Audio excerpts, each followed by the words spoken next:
What's the problem with kids these days? Older generations constantly complain about newer generations. It's just what we do. And as people get older, they like to complain about those who are younger. Here's a list of factors that, generally speaking, can influence how different generations or age cohorts develop.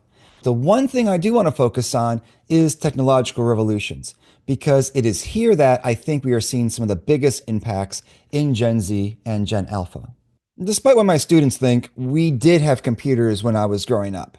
For instance, I remember owning one of these beauties right here, even programmed in BASIC a little bit, loading programs using my cassette drive and hoping no one called the house when I was using a dial-up modem. What a time to be alive.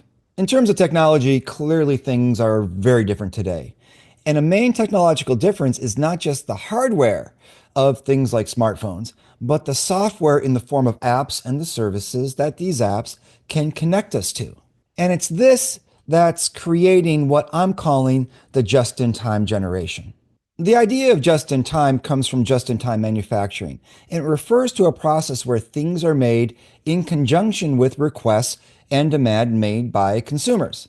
Rather than making things ahead of time and warehousing them, companies can create as needed and sometimes to the customized requirements that are being requested. In terms of customization, this can allow you to do things like order your own customized high top sneakers with a picture of you and your loved one on the side dressed in festive attire.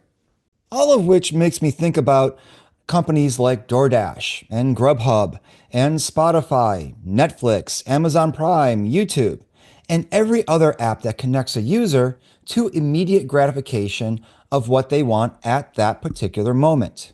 It is these conveniences that turn into expectations that create what I'm calling the just-in-time generation, which refers to the expectations that currently exist among those who belong to Gen Z and Gen Alpha.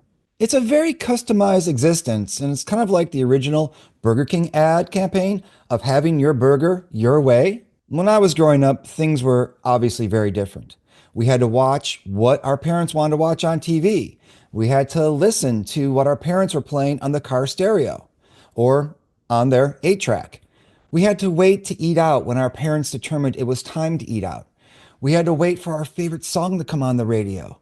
We had to wait to go to the store to buy something that we wanted.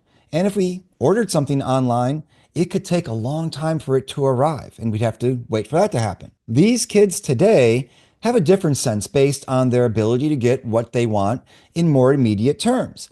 They're able to more actively customize their experiences to fit the moment that they want to create. In this way, they are very much architects of their lives in ways that we just weren't when I was growing up. A story in Forbes by Dana Mariano states that, quote, Gen Alpha is posed to transform the marketing landscape. And how exactly are they posed to do that? Quote, growing up in a post-pandemic, digitally transformed world is significant enough, but add the explosion of generative AI to the mix, and technology's influence on this generation is on another level. Understanding how they think and feel will be almost impossible, and comparing them to generations prior isn't the answer. Gen Alpha is the first generation to know nothing other than a world that is truly on demand. It will have alphas expecting more from the brands they interact with, more than these brands have ever been required to deliver. In another story by Thalen Wilson of WHRO, notes that Generation Alpha navigates increased screen time, social media use. In that story, it is stated that, quote, some studies show social media scrolling activates many parts of the brain, much like the repetitive hook of slot machines. And a noticeable change occurs, according to child and adolescent psychiatrist Dr. Mundit Kumar. Instant gratification from a phone makes it harder for people to let themselves be bored. When I was bored, I had to figure out ways to engage with the world as it was in order to deal with that boredom. Kids today, when they're bored, they can construct the environment they're in to ways that suit them through these kinds of services. Now, to be fair, there is some research that says the opposite, that claims that Gen Z is better at delaying gratification. This is based on something called the marshmallow test, in which young children are asked if they would rather have a marshmallow right now or wait 10 minutes and then receive an extra marshmallow. Researchers indicated that kids today are able to wait longer and therefore can delay gratification better than earlier generations. I don't know about any kind of marshmallow test, but I do know that my 15-year-old will DoorDash, Crumble Cookie, or Starbucks when it strikes her fancy. Don't get me wrong, it's not that I don't enjoy some of these conveniences as well. I do listen to Spotify and find songs that I want to listen to when I want to listen to them. I stream shows that are convenient for me at any particular moment. I order on Amazon so I don't have to necessarily go to the store.